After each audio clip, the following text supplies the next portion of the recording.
Welcome to the Sam and Joe VA Show, where we teach women just like you how to start and scale a thriving virtual assistant business. We're your hosts, Sam and Joe, and get ready to have the control, flexibility, and freedom you've always dreamed of. Welcome to episode 70, Red Flags You Should Never Ignore When Recruiting Team Members. Never, ever, ever, ever, because you are just going to have a whole heap of regret if you do. It's not good. And every bad experience that your client then has with a team member who underperforms or just doesn't know what they're doing, says the wrong things. It's all going to fall back on you as the business owner. It's your reputation. It's your business. It's going to affect it badly. So you had better get it right. Yeah, this is not a process that you want to rush into, is it? Because we see this a lot.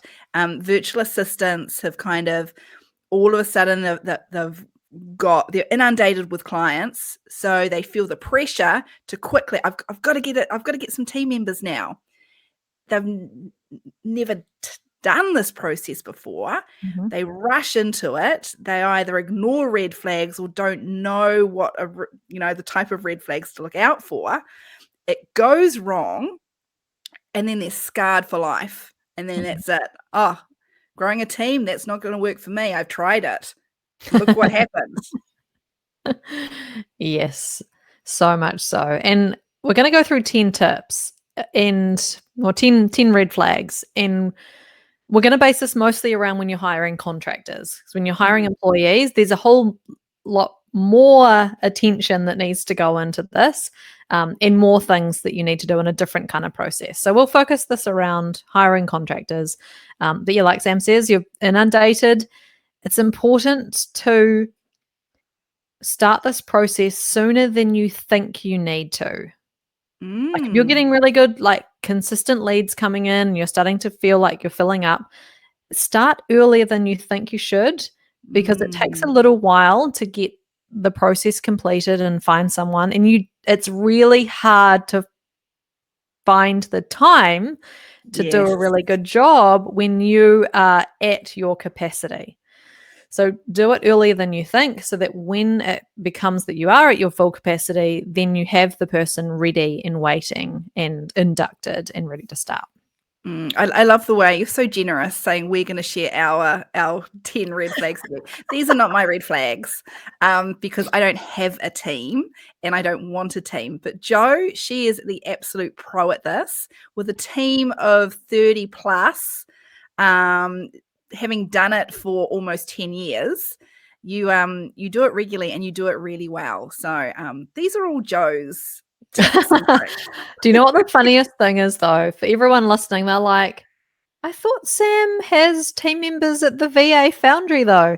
So you know what? Sam is actually in denial that she has team members. She also has team members at her virtual assistant network of New Zealand. She doesn't realize that she actually has them, though, but you do. And I think because you've had really good experiences with your team members that you have hired, or you think of them more as service providers to you rather than team members, because they're not actually doing work for your clients. But you still have team members. They're still part of your team. They still do things on behalf of you inside your business. Jo, what have you done? This has been my thing for the last 2 years. I know. You can't say it anymore. You just can't. Actually, you know what? I hadn't even thought about it. I hadn't even thought about that. I guess because I don't have a team within my own virtual assistant business. Yeah. I guess maybe that's why I still automatically say it. I'm sorry for those of you that help me on a regular basis with the other businesses. Please don't think I've been dismissing you. I just hadn't even occurred to me. Oh, and it's actually a compliment for anyone who does work with Sam. It's a compliment that she doesn't think of you as team members, because what she thinks of team members is like having a bad experience because you have to manage them and check on them and make sure they're doing a good job. So you're doing a really great job. So take it as a win, everyone who works with Sam. Thank you, Jo. Well, I do have to say that the wonderful virtual assistant that helps us here at the VA Foundry, I mean, you do kind of handle the management side of things. I just kind of sit back and just watch the conversations happen. Yeah. Anyway, Okay. off track. Back to 10 red hot Red hot flags. Yeah. 10 red hot flags. Never to ignore when hiring or recruiting your team members. Jo, what's number one? Yeah, number one, watch for those who apply and ask you, will full training be provided? Those people are going to be very, very fresh, inexperienced virtual assistants who need hand-holding, not just getting inducted with your systems, but they will be expecting you to train them on the service that they are providing to clients. Those are not the team members that you want to hire.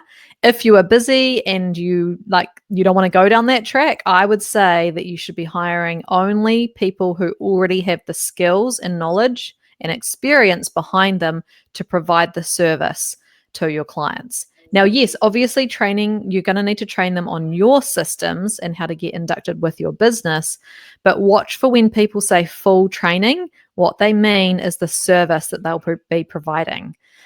They don't just mean the induction that you're going to give them in terms of the operational stuff. Oh, yes. Quite subtle, isn't it? That's quite a subtle one. Subtle. Yeah. Nice. Next up, number two, if they can't use the tech to get on that initial Zoom call with you, that's a red flag, isn't it, Jo?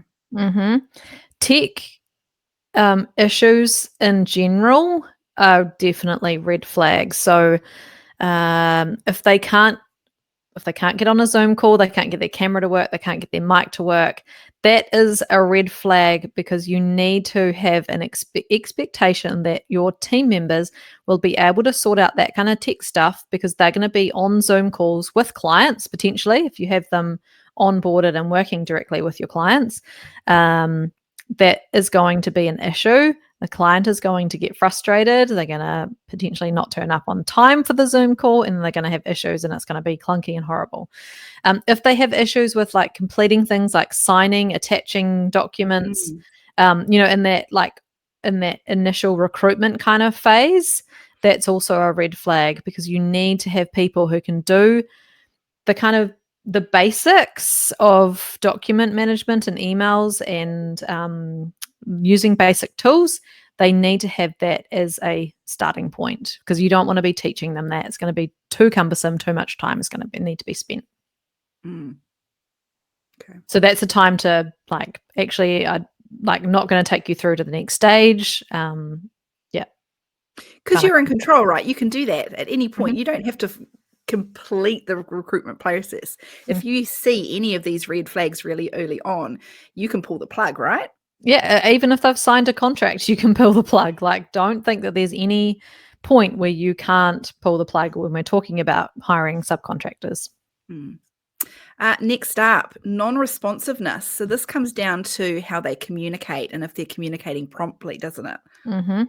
If you have asked them to complete some tasks, trial tasks, or you need information from them, or just even the back and forwards emails or calls, or answering their phone and getting back to you or responding to texts, if any of that feels non-responsive, that's definitely a red flag, because it's very likely that your clients, when you hand them over to that person, are going to have the same experience. And one of the key things that virtual assistants often get slammed for in groups, or when people are talking about virtual assistants, is that they're just never responsive.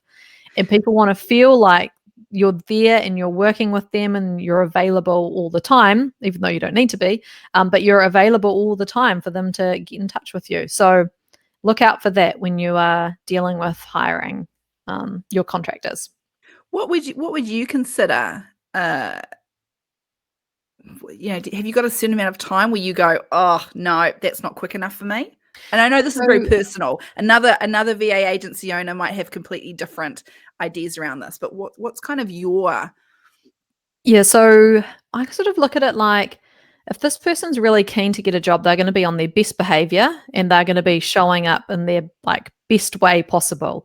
So if they couldn't respond to an email like overnight and then the next day, like 24 hours, they don't get back to me, then that's a red flag. Like if it's going into the second day, I don't think that they are keen, care, or like want the job.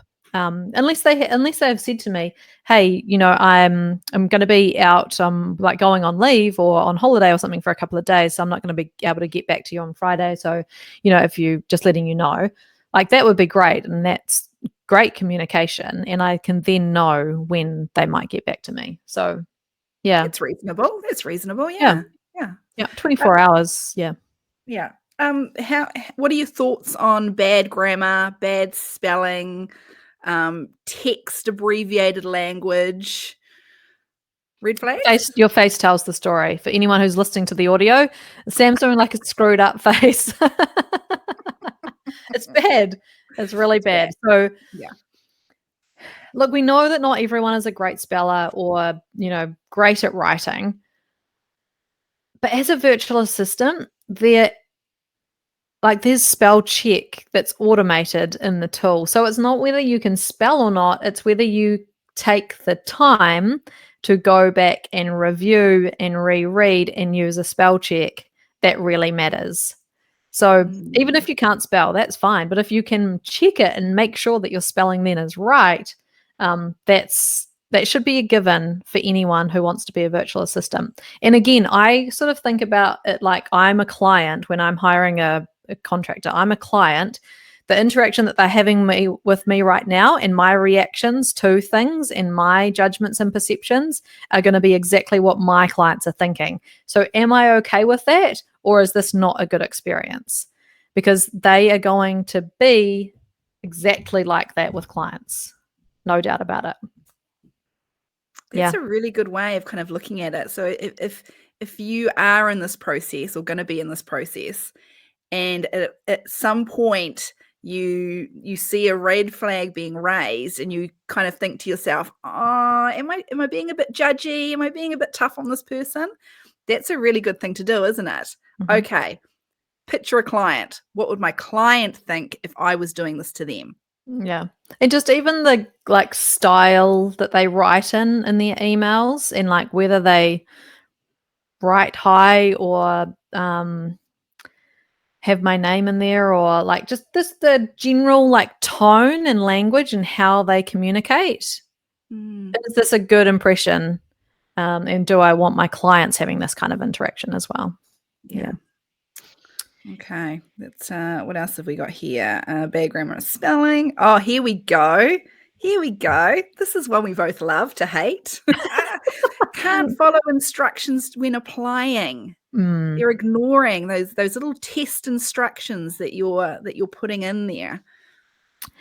If you are going to hire contractors or team members, make sure that your application process has some very specific instructions in there. Like send me an email with this in the subject line, or apply via this link, provide a cover letter and a CV. All those little subtle things that you put in your recruitment ad, say, or your post, are all ways that you can discount people in that first kind of round. It's a way to easily shortlist people, and it's a way to see whether they can follow instructions. Because sorry, you go. a client, if they provide an instruction to this person, if they can't follow it, again, it's back on your reputation. Yeah, this is attention to detail, isn't it? It's making sure you read things properly and thoroughly. We actually did this when we recently, well, a few months ago now, actually, hired our virtual assistant, didn't we, Joe? Mhm. I think was there just the one instruction? We wanted them to do a personality test Yep. and provide the results of that free personality test, Yep. results of those tests as part of their application. And the number that just didn't. So immediately they were off our list Yep. because they didn't follow instructions. Didn't read right to the end. Yep. And so Yes. important. Like if you can't follow instructions, you shouldn't be a virtual assistant. It's so important. Now, speaking of following instructions, it's often a really good idea to do trial tasks, isn't Mhm. it, with somebody that you're about to hire. So this Yeah. is another really good opportunity to see if any red flags are raised. So I usually do one trial task that might be like a 30-minute kind of thing, and then a few other questions or specific things that I want them to answer. Like, let's say it's for someone who has bookkeeping experience. One will be like, describe what you would say to a client if they said to you that they were having cash flow issues.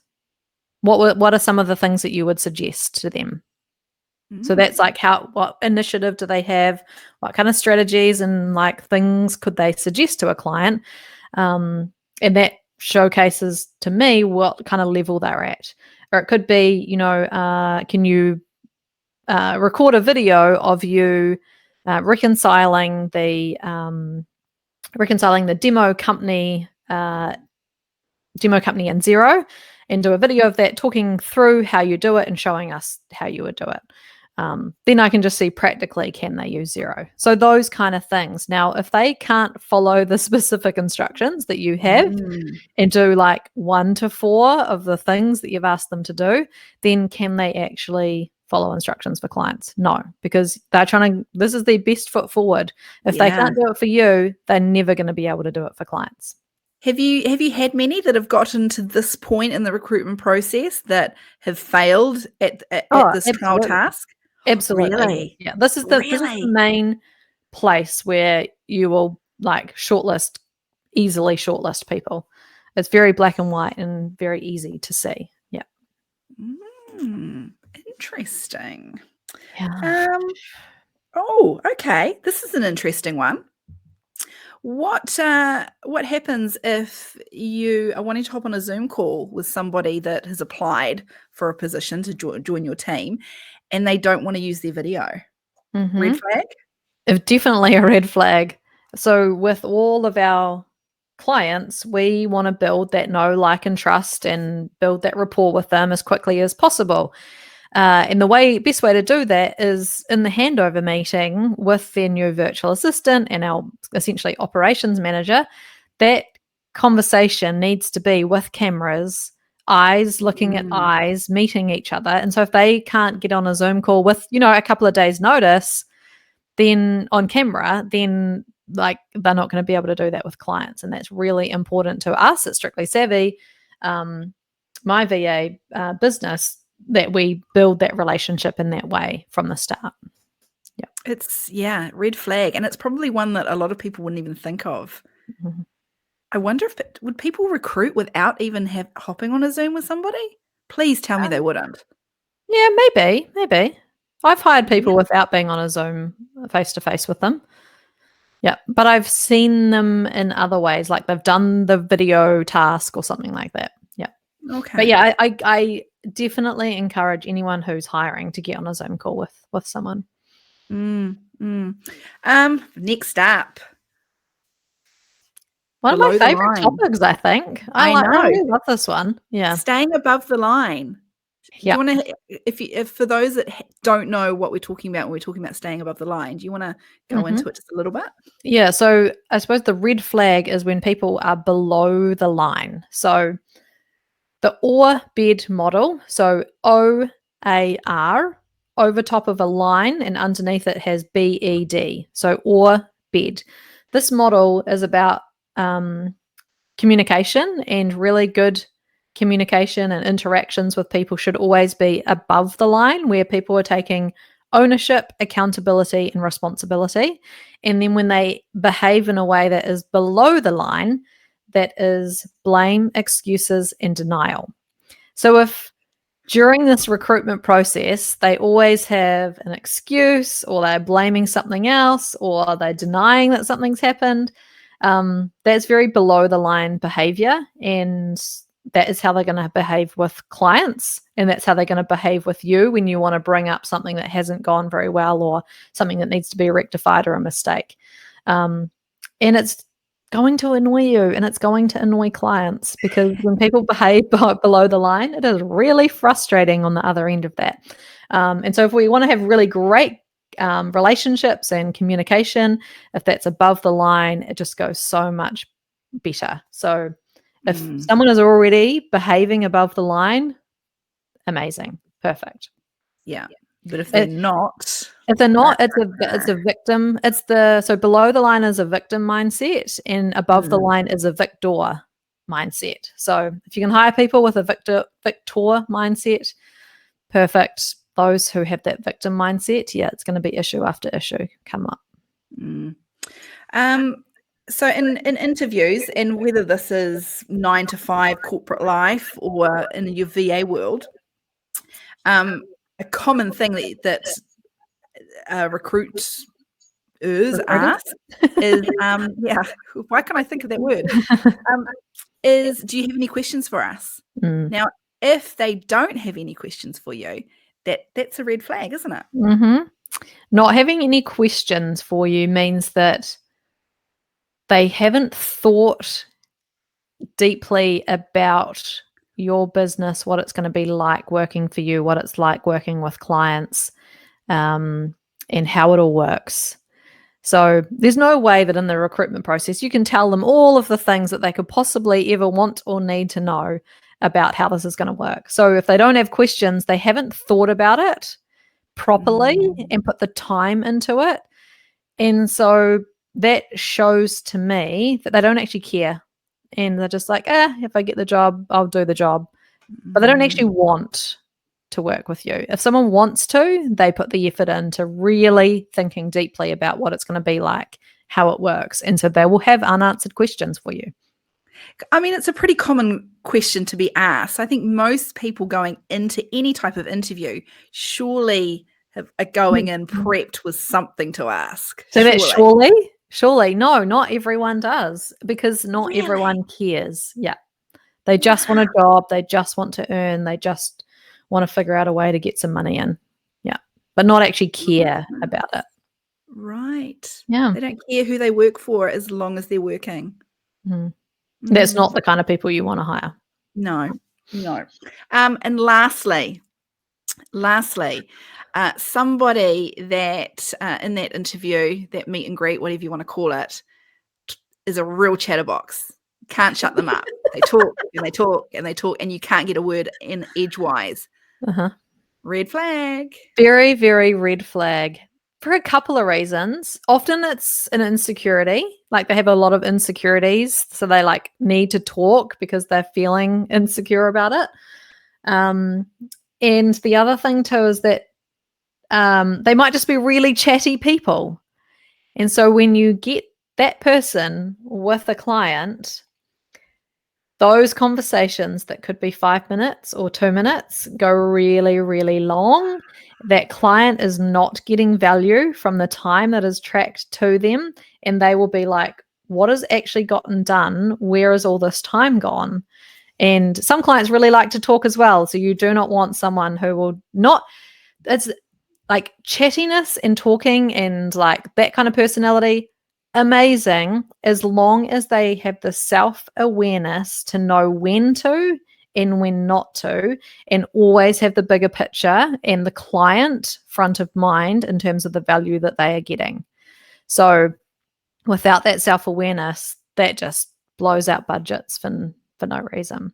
I hadn't even thought of the impact in terms of the time that you're then charging, or they're charging, or however you want to put it. That hadn't even occurred to me. That's huge. Yep. And often people who will talk and talk and talk for the entire conversation and not ask any questions aren't good listeners. And so when they are dealing with a client and they're doing all the talking, they're not actually uncovering what the client's problems, issues, and like things that they actually need help with are, because they don't ask the questions. And then they just assume a lot of things and then over talk and just like, oh, we're going to do this. And then if a client's not that confident, like shutting that down and taking control, then what happens is the client then says yes or gets things done for them that they never really wanted. Yeah. It's like in a meeting with somebody who at the end of that meeting, you were expecting them to walk away and then carry out a whole heap of tasks, and they're not writing any notes. It's like, hold on, are you honestly going to remember all this? They're not. Yeah. So yeah, be conscious and notice if someone controls the whole conversation and talks. Are they really going to be a good fit for working with clients?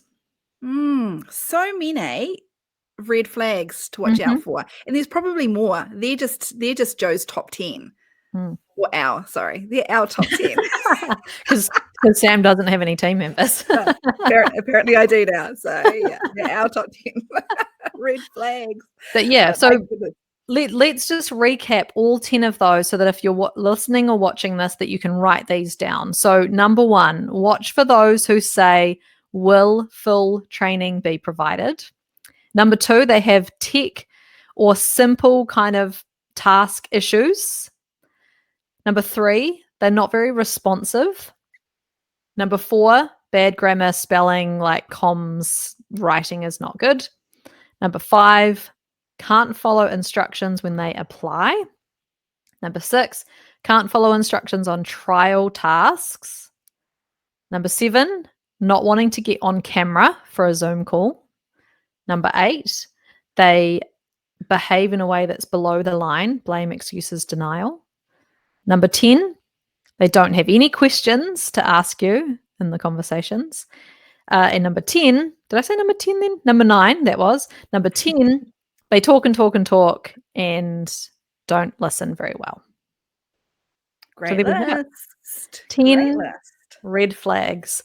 So if you are recruiting and you're bringing on contractors, you are a business owner, you have to make really good decisions, and there is no point where you can't pull out of the relationship. Like as soon as you have realized that there are red flags and it's not going to work, cut ties with that person in a nice way, but end it there.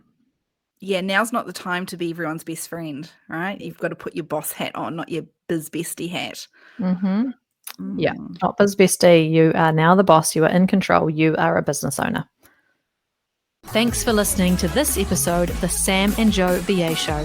If you'd like to find out more, head to the VA Foundry website to check out the mastermind and the amazing resources, courses, and coaching. You can find us at thevafoundry.com.